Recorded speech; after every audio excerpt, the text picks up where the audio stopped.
Hello, my name is Tara Brabazon and I'm the Dean of Graduate Research at Flinders University, and welcome to vlog 176, Research Integrity.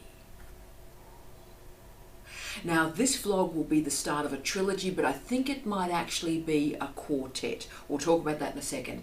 The vlog that's going to go after this particular session today is the most requested vlog ever on authorship, and then we move into self-plagiarism, but I think there's going to have to be one session before then on plagiarism before we go to the full zombie apocalypse with self-plagiarism, because those two terms are very different. They have a very different level of credibility, I would argue, so I want to separate them out so I'm not minimizing plagiarism, which is incredibly important and very disciplinary specific, and also a whole series of very interesting books are emerging in this area, so I really want to capture the specificity of plagiarism before we go to the zombie apocalypse when we do self-plagiarism. Okay, but we start with research integrity, and this is really fantastic, an important phrase, a great phrase, a productive phrase, very exciting, very emerging, and why I'm incredibly proud. And there's a lot about Australian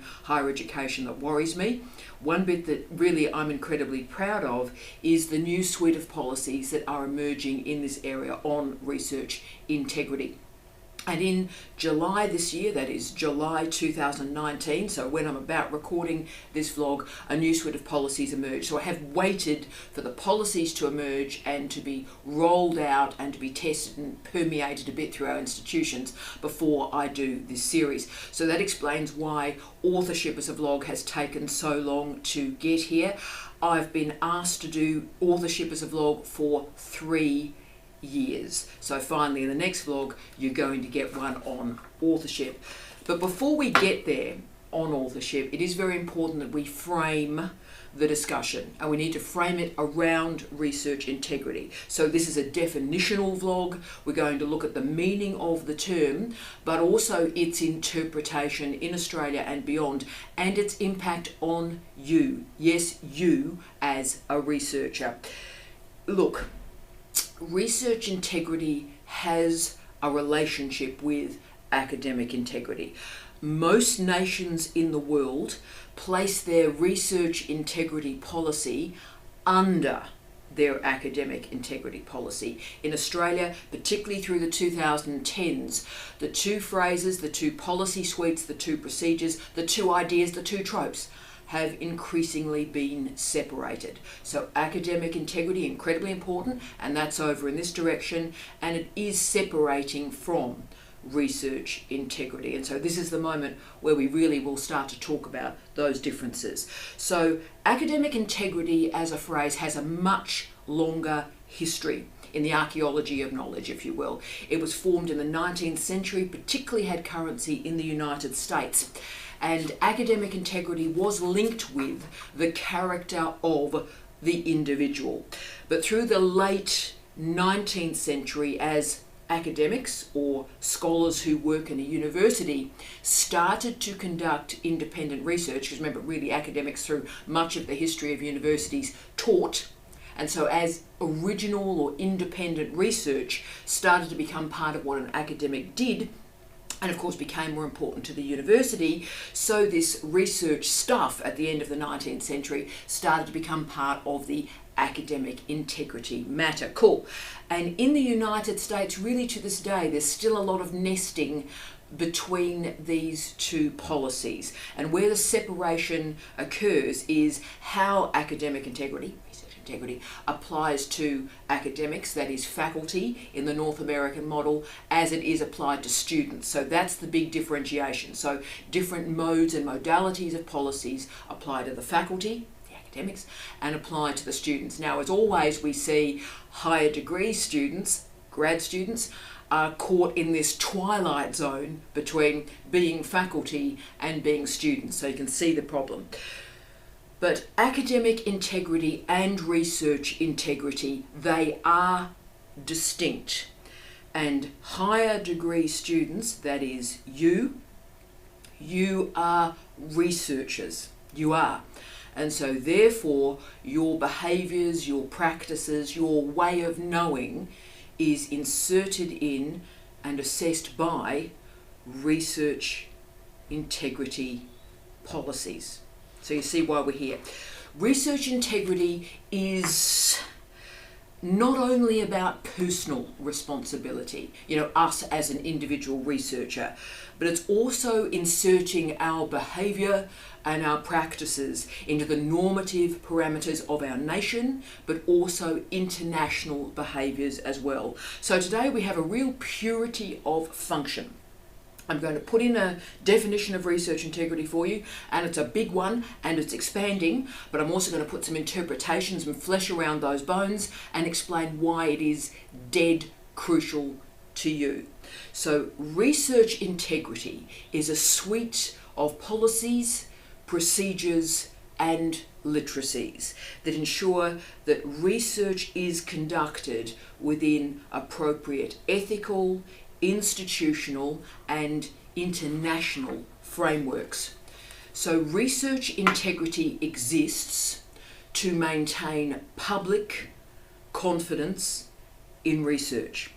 Research integrity is increasingly robust and transparent, and it emerges and manages and frames the entirety of the research cycle. So from the original research design, that is the planning of the research, through the conduct of research that may involve data collection in different modes, but also how that data is recorded, how that data is stored, how that information is then interpreted, how it is analysed, and then how that research is disseminated, with attention to accountability, repeatability, and transparency. Okay, so research integrity situates all of us as researchers into a research community.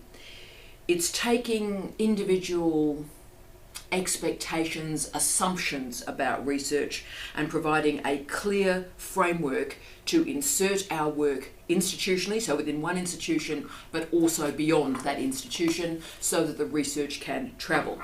What this policy means is that we know what good research is, we know what the expectations are on us as researchers, as well as what happens when research integrity is breached. So, research integrity at its most basic is a strategy to ensure that research is of high quality. But that research must be conducted to ensure our credibility within the community. And indeed it is the community that pays for our research, and we'll come back to that in a sec.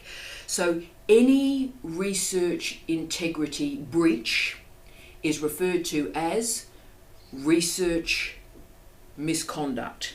So the reason why research integrity and research misconduct is different from academic integrity, and yes, you've guessed it, academic misconduct, is that academic misconduct often refers to plagiarism or collusion and shades of that type of behaviour. I'm not undermining that at all. That's crucial. A lot of you that know my research, I do a lot of research in academic integrity, so I'm not minimising at all, but it is a series of behaviours that we're going to talk about shortly. And indeed, those behaviours can constitute research misconduct. So those behaviours can be part of research misconduct, but they often exist a little bit differently, so we'll talk about that too. But the bottom line is research integrity, research misconduct is bigger than academic integrity or academic misconduct. It can involve, for example, the falsifying of data sets, ethical breaches within the conduct of research, or misreporting data collection, misreporting methods. All of that is part of research misconduct, but it's not part of academic misconduct. So you see what's happening, and that's why the policies are starting to split. So that's why I'm really, really happy in Australia, and incredibly proud actually, that Australia is doing the heavy lifting to separate these terms and then do the heavy lifting for policy and procedures to make it work for all of us so we understand what's going on. So research misconduct can be accidental, it can be unintentional, but it can also be intentional. reckless, and yes, negligent. But as we'll talk about shortly, and this is the important bit for you as researchers, as our higher degree students, not knowing about research integrity and research misconduct is not an excuse. So just if you don't know what you're doing, that's not an excuse if you are pinged by research misconduct. So research misconduct breaches can include ignoring ethics, misusing research funds, or industry partnerships that impact on your decision making. So if a partnership or a collaboration, money may be involved or not, that partnership is involving you selecting some methods and not others, finding particular data sets and not others, and framing your interpretation in a particular way, you can see what's occurring here. So what we require is a clarity in the presentation of methodology, your findings, and also thinking deeply about the dissemination of that research. And it is holding you accountable for the design of that research, how that research is conducted, and the pathway of that data set beyond publishing. Okay, so the management of data and information is one of the undergirding principles of research integrity. So let's unpick that phrase a little bit, the management of data. So there are two types of requirements for the management of data. The first is the responsibility of the institutions for research. So our universities, but of course institutions of research go far beyond universities as well. But Flinders University, for example, an institution of research. So that's the first set of responsibilities. But there is a second set of responsibilities, and that comes from what we as individual researchers hold. So the responsibility for our institutions, so what Flinders University and all your universities around the world sign up for, includes, and this is the important bit for us, providing research training for our researchers in training. So that is our higher degree students. So in the PhD space, quite rightly, our research training suite must be accountable, overt, and indeed reportable to government, and I completely agree with that. Okay, so that's why you enact research training in, say, research methods or referencing or the use of statistics, or how you use particular software packages or information literacy programs from our wonderful librarians, Heidelberg librarians. But you know, this list goes on and on and on. Institutions, therefore, must provide, and I'll use that word again that we're using a lot in the last few vlogs, stewardship over data sets and primary materials. So that means we have to guarantee the safe and secure storage option for researchers, and that will involve all sorts of privacy settings. So who can see what, and that's really important. Can I say, particularly with Indigenous research, this is one of my absolute priorities, things I worry about all the time. So if Indigenous research is being conducted, being really clear about the privacy settings on that data set, right? So that means we've got safe and secure storage for our researchers, and that information also ensures the safety for the retention of the data, but also an understanding of how long that data set has to be held, and also strategies for the sunsetting of that data set, so how the data set is withdrawn. All of that's crucial. So it means institutions also must have clear policies for, yes, occupational health and safety. I know people go, but actually we need policies for when you're in a lab or when you go on field work, there needs to be policies about what is going on there for you to ensure your safety. But also, we have a series of policies institutionally about what happens when you conceal the breaches of others, the consequences of the fabrication of data, plagiarism, failure to maintain research records, destruction of research materials, failure to provide adequate guidance for researchers in training. You've guessed it, that would be supervision of PhD and higher degree students more generally.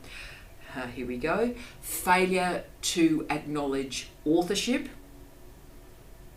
failure to declare a conflict of interest, failure to conduct robust peer review, what I in my more classy moments refer to as dial-a-mate. So instead of going robust peer review to people you don't even know, you send it to a mate and hope for the best. Good luck with that. So as you can see, this is an incredibly wide suite of issues. This is exciting, this is big, this is really exciting. And this stuff could never be captured within an academic integrity discussion. It's so much more than this. Now, so often, research misconduct is given the attention and all the focus. But actually, I see research integrity as positive, as powerful, as an area where we really need to have a conversation. And that's what this blog is about. It's positive, it's productive, it's all of us being accountable for our behaviour, and that's a good thing. So that's why I always want to focus on research integrity rather than research misconduct. Can I say also, when I'm doing my research on the other bit, academic integrity, I focus on that, not on academic misconduct. So let the positive suite frame the more concerning bits. Okay.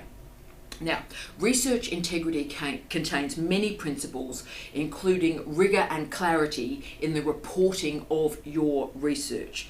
But it's also about the security of researchers, and this is really important to me. So if you're enacting ethnography or field work in particular, then that you are safe doing so. 20 years ago, and I'm smiling because this is of course me, 20 years ago, we did some stuff that was bonkers. Absolutely bonkers. I went into communities that you sort of look back on now. I wouldn't let my students do it. So the tightening of what is possible in participant research, participant observation research, there is a tightening of that for a reason. Because if you're going into a dance culture or a drug-based environment or a sporting organisation or a far right or a far left political organisation, that's not safe for you. Okay, and so I'm in favour of that. So really thinking about what is safe for you as a researcher. Institutions must also provide access to research materials for interested parties, while also acknowledging obviously there may be privacy concerns involved there, but if people want to check our data set, people have a right to check our data set. And that's why we preserve the enabling documents for that data set, whether it be a lab book, sonic files from oral interviews, incredibly important if you're doing an oral history. People do need to hear those sonic files, so preserve those. Also, field work notebooks. So we need a series of strategies as an institution to preserve sensitive data sets and have policies for that. So let's use a great example. How do you store sensitive health data? Not on a USB drive. As some of you might know, I obviously lived and worked in the UK for a long time. There's all these horrific stories of people having sensitive health data on a USB and they lose it on a train. Yeah, no. So be clear how you're using other people's information and data, and part of that is referencing the work of others, so you can see plagiarism and citation practices, but also, yes, you've guessed it, authorship declarations. And finally, and this is the crucial bit, you have a responsibility to engage in research training. You can't sit back and hope for the best. Those days are over. They've been over for decades. You can't just go, oh, look, I'll just naturally absorb how you do this. Wrong. Institutions have a responsibility to put on research training. That's why we have this wonderful suite of stuff for you at Flinders University. It's our responsibility. It's also our pleasure. But you have a responsibility to undertake that training. Not knowing what you don't know is no longer an excuse. As part of research integrity, you must know what you know what you don't know, and undertake training to fix that.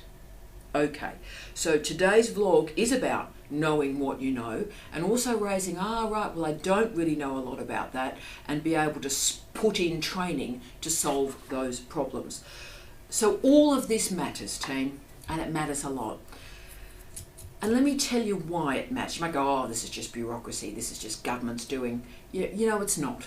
This is about you, and this is also about social justice.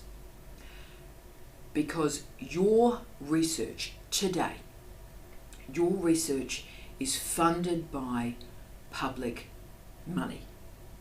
Not only if you're on a stipend or a scholarship, but if you're on a fee offset, right? And look, this language might be quite odd for our international viewers, so let me sort of explain it, and also maybe explain it to our domestic students who are going, oh, well, look, this stuff doesn't matter. Let me show you why it does. The Australian higher education system, particularly our higher degrees system, is based on a protocol whereby Australian students enrolled in a research master's or a PhD do not pay fees. The government has implemented what's called a fee offset, so they don't pay fees. Not ever. They don't pay fees.